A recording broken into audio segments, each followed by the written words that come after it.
Isang magandang gabi po sa ating lahat at salamat po muli sa Diyos. Tayo ay binigay niya ng pagkakataon upang makapagbahagi at magkaroon ng pag-aaral na kanyang banal na salita at salamat din po at ginawa niya tayong tulay ng pagpapala. So pamamagitan ng mensahe na ating pag-aaralan ngayong gabi. So ngayong gabi po, ang pag-uusapan natin is ay ang paano natin magkakaroon or mapapanatili ang magandang relasyon sa Diyos. So ibig sabihin nito is paano natin mapapanatili ang magandang ugnayan natin sa ating Diyos. So, bago po ang lahat is nais ko pong basahin muna ang ating batayang talata na ating pag-uusapan ngayong gabi na nakasulat sa Santiago 4:8. At ganito po sinasabi, "Lumapit kayo sa Diyos at lalapit siya sa inyo. Linisin ninyo ang inyong mga kamay, kayo mga makasalanan. Linisin ninyong puso, kayo mga pabago-bagong isip." So, sabi po dito, bilang mga Kristiyano sa pamamagitan lamang ng paglapit sa Diyos at pagkakaroon ng isang tunay na pakikipag-ugnayan sa Kanya at saka natin mapapanatili ang isang normal na relasyon sa Diyos at patatamo natin ang banal na Espiritu. So tayo, given na mga Christian tayo, ay paano ba natin magkakaroon ng tunay na ugnayan sa Diyos? Sabi dito, sa pamamagitan ng paglapit sa Diyos at pagkakaroon ng isang pakipag-ugnayan sa Kanya.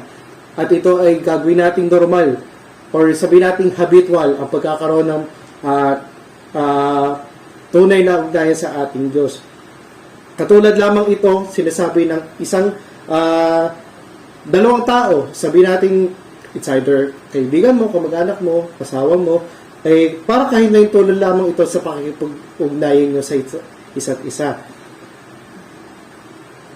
Sabi dito, mas napapanatili natin ang mas malapit na relasyon sa mahabang panahon sa pamamagitan ng pagiging bukas natin sa isa't isa. So, yung pagiging open natin sa isa't isa. So, isang factor yun upang mapanatili natin ang magandang relasyon. Di ba? Kapag tayo may mga close na kaibigan, or sabihin natin sa mga kamag-anak na sa inyong mga pamilya, sa inyong asawa, sa inyong mga anak. So, para mapanatili natin ang magandang ugnayan, ang magandang relasyon sa bawat isa, is nandun yung nagkakaroon tayo ng openness, yung malalim na pakipag-ugnayan sa bawat isa. Nandun yung nagbabanding tayo, nandun yung nagsasama-sama tayo, nagkukwentuhan, at kung ano pa man yung bagay na nais natin gawin. So sabi po dito, ayan, sa pakipag-usap natin sa bawat isa is nagkakaroon tayo ng naharap natin mga problema, yung mga issues sa buhay, at nagkakaroon tayo ng pag-unawa at paggalang sa isa't isa.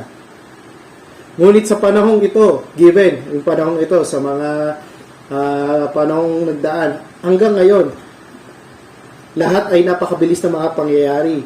Sa sobrang daming trabaho, komplikado ang mga relasyon at pasasamang kalakaran ng palipunan ang umahatak sa atin, madalas sumasakop sa ating panahon. So, given yung mga instant na panahon ngayon, at sabi nga po dito is yung mabilisan ng lahat, even yung magandang relasyon, magandang pakipagtalasan sa isa't isa, is hindi na nagkakaroon ng sense kasi even online, nakakapag-usap na tayo, even chat, video call, pero wala doon yung actual na presensya na kausap mo.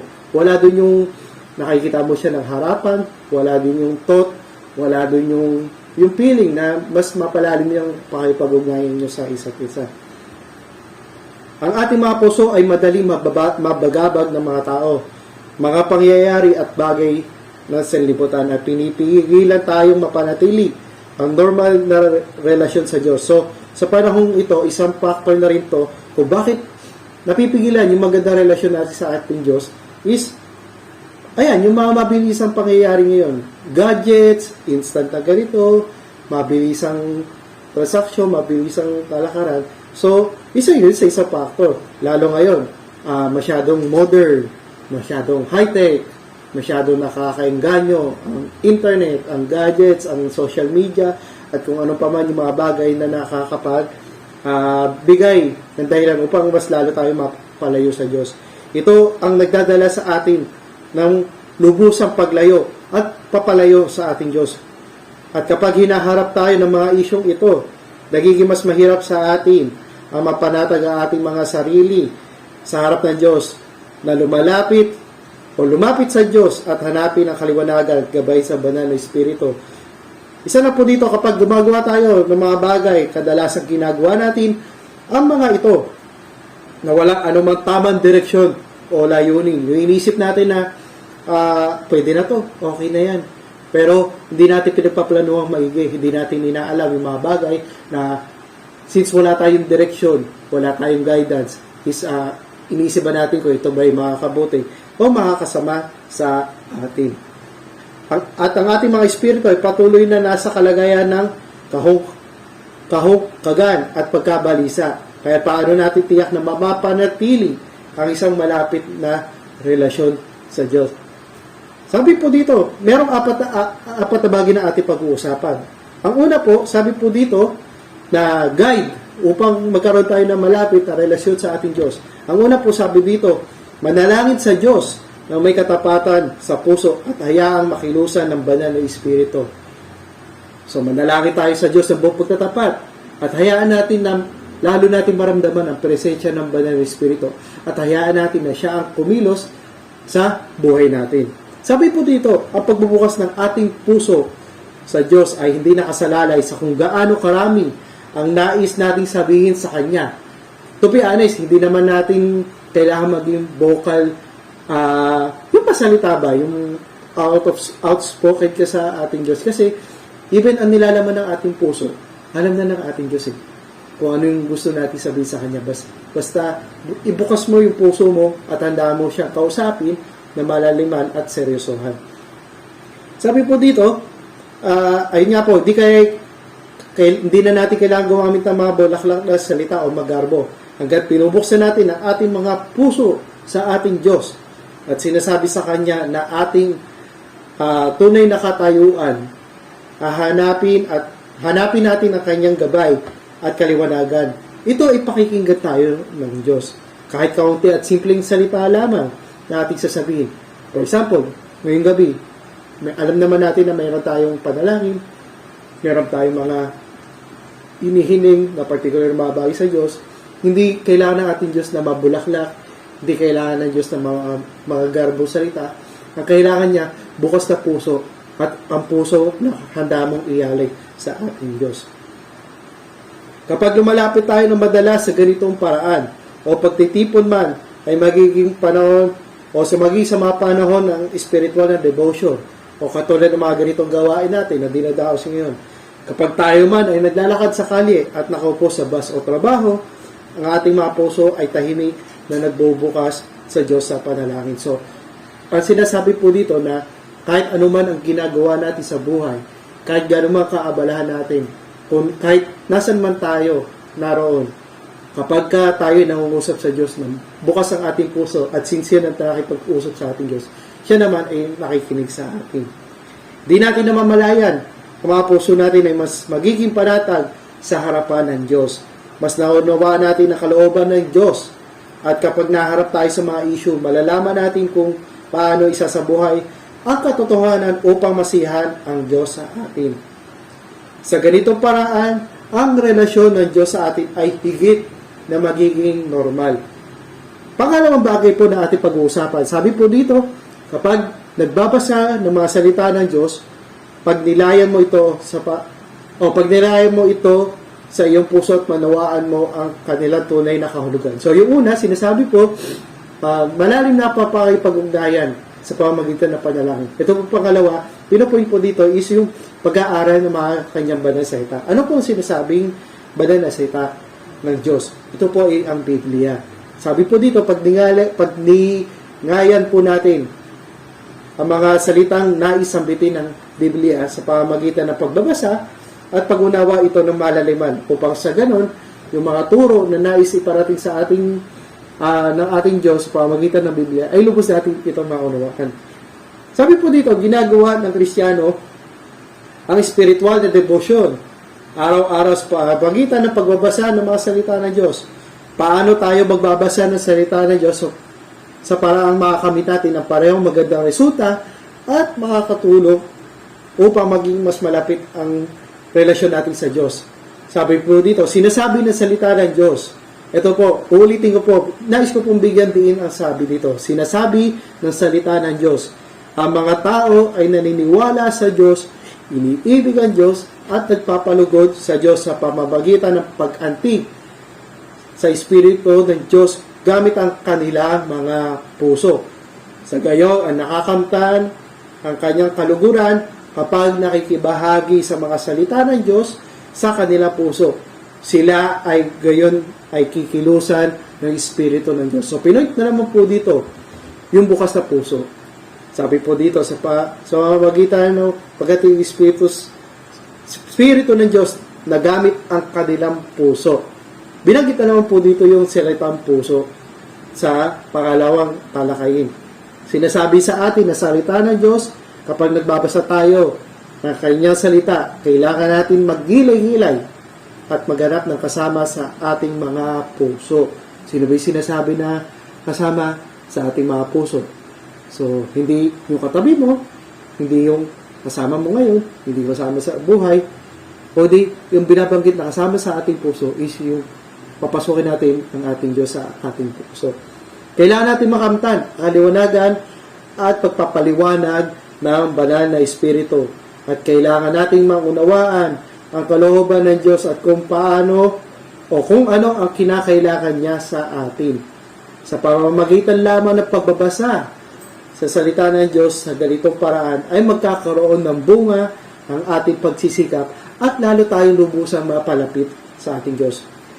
Kapag tayo ay nagbabasa ng salita ng Diyos, kapag binibigyan lamang natin ito ng sulyap at hindi pinagtutuunan na pansin, kapag nakatuon lamang tayo sa pag-unawa sa mga letra o doktrina upang magpasikat at hindi natin binibigyan atensyon na maunawa ng tunay kahulugan ng Diyos, kung gayon man karami ang nababasa sa mga salita niya, hindi tayo magkakaroon ng kanyang kalooban, lalo na pagkakaroon ng kakayang magtatag sa isang normal na relasyon. So, binabanggit po dito na may mga pagkakataon kasi na binabasa lang natin pero hindi natin nakunawaan yung ibig sabihin, yung tunay na kahulugan ng salitang binabanggit sa banal na kasulatan. May mga pagkakataon na nababasa na natin, naintindihan natin po ito, pero hindi natin lalong tumatanim sa ating sarili kung ano yung aral, yung lesson, at kung ano man yung gusto parating sa atin ng ating Diyos. Meron niya, ginagamit lang ito upang patotohanan ang kanilang doktrina, ang kanilang hindi ko masasabi kung tama ito, kanilang relihiyon, upang magpasikat lamang. Sabi nga po doon, hindi tayo magkakaroon, kung yun ang layunin natin, hindi tayo magkakaayon sa kanyang kalooban, lalo sa pagkakaroon ng kakayang magtatag na isang normal na relasyon sa Diyos.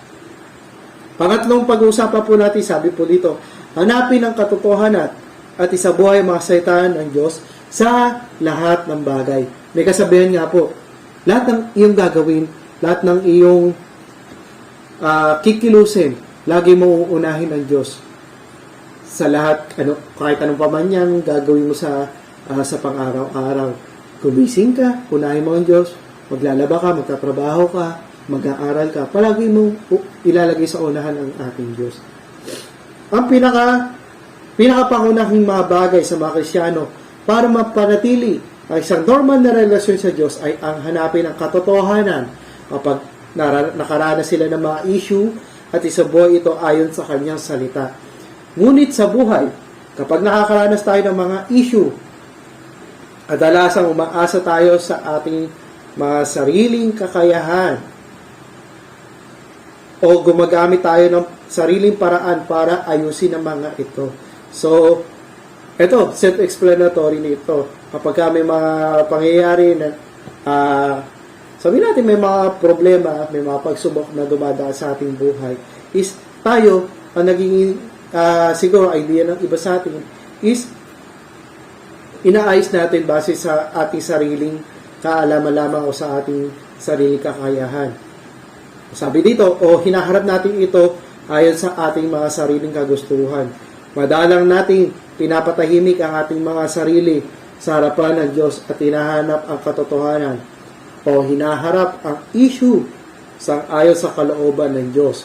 Ito ang nagiging dahilan upang mawalan tayo ng maraming pagkakataon na maisabuhay ang katotohanan at mapalayo tayo at tuluyang mapalayo sa ating Diyos. Sinasabi ng salita ng Diyos, ito po, isang take note ko po ulit na babanggitin ito, ano po ang sinasabi ng salita ng Diyos? Ano man ang iyong ginagawa, kahit gaanong kalaki bagay man iyon, at sa kabila kung ikaw ay tumutupad sa iyong mga tungkulin sa pamilya ng Diyos, kung ito man ay may pansarili mo kapakanan, dapat mong isaalang-alang kung ano ang bagay na ito at sumasang-ayon sa kalooban ng Diyos. Kung ang mga bagay na ito ay sumasang-ayon sa kalooban ng Diyos, kung ang bagay na ito ba ay isang bagay na dapat gawin na isang tao o taong may pagkatao at kung ang ginagawa ba ay makapagpapasaya sa Diyos o hindi. Sabi nga po dito, dapat pag-isipan mo ang mga bagay na ito. Kapag ginagawa mo ito sa makatuwid, isa kang taong naghahanap ng katotohanan, isang tunay na sumasampalataya sa Diyos. Kung kayo magsisipanatili sa Kanyang salita, kung magkagayon, kayo tunay na mga alagad ko. Ito po ay nakasulat sa ating talata sa Juan 8:31. So, pinapatotohanan po ng talatang ito na hindi natin kayang kumilos mag-isa. Hindi natin kayang gumawa mag-isa. Given, siguro, ang nagiging mindset na ibang tao, ay, kaya ko yan. Kaya ko pagtagumpayan mag-isa. Kaya ko pagsumikapan mag-isa yan. Pero wala doon yung satisfactory. Wala doon yung kapanatagan ng loob. Well, karamihan sa mga bagay na gano'n mag-isip is nauuwi din sa pagkabigo. Kasi, umaasa sila sa sarili nilang kakayahan. Hindi nila hinahayaan na pumasok ang Diyos sa kanilang buhay upang kasama nilang katagumpayan. Hayaan nila kumilos ang Diyos na sa gayon, everything is smooth, everything is settled. Hindi yun sa pansariling kapakanan mo lamang. Sabi po dito, excuse me po, pinapakita ng mga salita ng Diyos na isang malinaw na daan. Gumagawa man tayo ng gawain ng iglesia o inaayos natin ang mga issue na naranasan natin sa ating buhay. So, dapat po palagi nating hanapin ang katotohanan at unawain ang salita ng Diyos. Tingnan kung paano hawakan ng mga bagay na paraan upang matugunan ang mga pangangailangan ng Diyos. Gamitin ang katotohanan upang malutas ang lahat ng problema na harapin at papanatili natin ang normal na relasyon sa Diyos. So, yung mga bagay na bukod sa puso ang sinasabi dito sa ating talakayin is lagi nating isipin kung ano yung will ni Lord. Diba? Kasi may mga pagkakataon sa buhay na iba yung gusto natin para sa ating sarili. Kasi yun yung gusto natin na mangyari sa atin. Pero iba yung gusto mangyari ng ating Diyos para sa atin. Alam naman natin na ang plano lagi ng ating Diyos para sa atin is higit pa para doon sa inaasahan mo mangyayari sa buhay mo. So, kapag ka pinapasok mo ang iyong Diyos sa iyong buhay at pinakilos mo siya ayon sa kanyang kalooban, expect mo na ang pagpapala na darating sa inyo ay higit pa kaysa doon sa inaasahan mo. Pang-apat at ang huling talakayan po na ating pag-uusapan, sabi po dito, lumapit sa Diyos at araw-araw magmuni-muni sa sarili para pilihin ang iyong malapit na relasyon sa Diyos. So sabi po dito ni Yahweh na nakasulat sa Hagay 1:7, sabi po dito, gunatain ninyo ang inyong mga lakad. Anong ibig sabihin ng talatang sinasabi pong yun? Mula sa salita ng Diyos, makikita natin na pagmumuni-muni ay isang mahalaga para sa pagpapasok niya sa ating buhay. Sa pamamagitan ng pagmumuni-muni, ibig sabihin pagmumuni-muni, hindi yung parang lutang ka mag-isip ha, hindi yung parang nananaginip ka ng gising. Hindi. Kumbaga ito ay pagingilay-gilay pa rin na binabanggit. Pagingilay-gilay sa mga salita ng Diyos, sa kalooban ng Diyos, ayon sa kanyang kagustuhan sa ating buhay. Sa pamamagitan ng pagmumuni-muni, makikita natin na marami tayong mga kakulungan at hindi natin naiaabot o naaabot ang hinihinging pamantayan ng Diyos. So, isa pang pagmumuni-muni na sinasabi is parang magre-reflect ka sa sarili mo. Papapansin mo na pagkawala ang Diyos, hindi siya nagkakaroon ng personal na connection sa'yo, is parang malaki ang kakulangan. Diba? Malaki ang kakulangan sa ating buhay. Kung gayon, magkaroon sana tayo ng motibasyon Sa paghahanap ng katotohanan, dumarating tayo sa pagpapasya na talikuran ang laman at ginagawa natin ang lahat ng ating makakaya upang maisabuhay iyon ayon sa salita ng Diyos. Sa ganitong paraan, nag-iingat tayo sa pagkilos ayon sa kinakailangan ng Diyos sa ating praktikal na karanasan. Sinasabuhay mga salita ng Diyos at ang relasyon natin sa Diyos ay magiging normal. Halimbawa, ito isa pong example. Halimbawa, nagsisilbing mga pinuno ng iglesia ay nakikita at sinasabi sa Biblia, pangalagaan ninyo ang kahawa ng Diyos na nasa inyo, na magsigamit kayo ng pagpupuno na hindi sa pilitan, kundi may kasayahan na ayon sa kalooban ng Diyos, ni hindi dahil sa mahalin na kapakinabangan, kundi sa handang mag-isip. Ni hindi magaya kayo ay makapagpanginoon sa pangasiwaan, ipinagtatagubilin sa inyo, kundi kayo'y maging uliran na kawan. Ito po ay nakasulat sa 1 Pedro 5:2-3.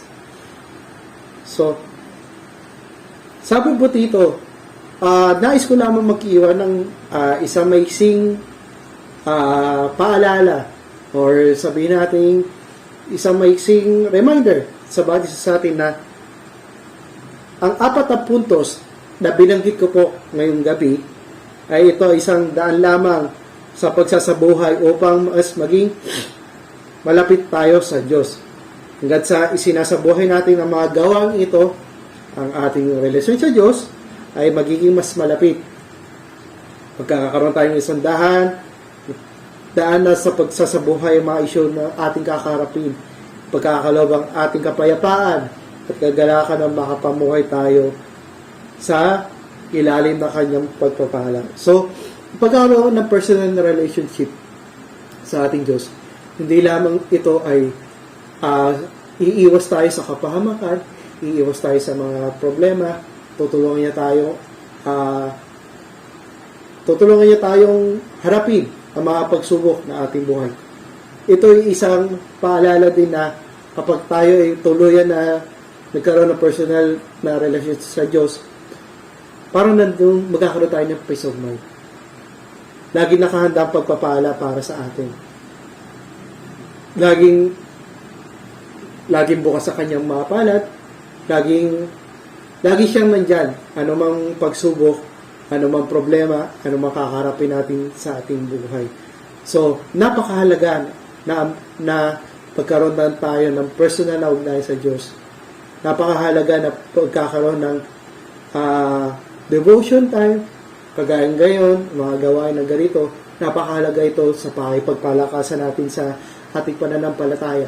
Alam natin na ano pa man ang gawa ng kaaway, hanggat nasa sa atin ang ating Diyos, nagkakaroon tayo ng personal na ugnayan, personal na relasyon sa ating Diyos, hindi mo tayo magagapi ng ating kaaway. Yun yung isa siguro sa pinakapunto ng talakayin ito, na pagkakaroon ng personal na relasyon sa Diyos upang mailayo tayo sa mga gawa ng kaaway at patuloy na pagpapala at biyaya ang darating sa ating buhay.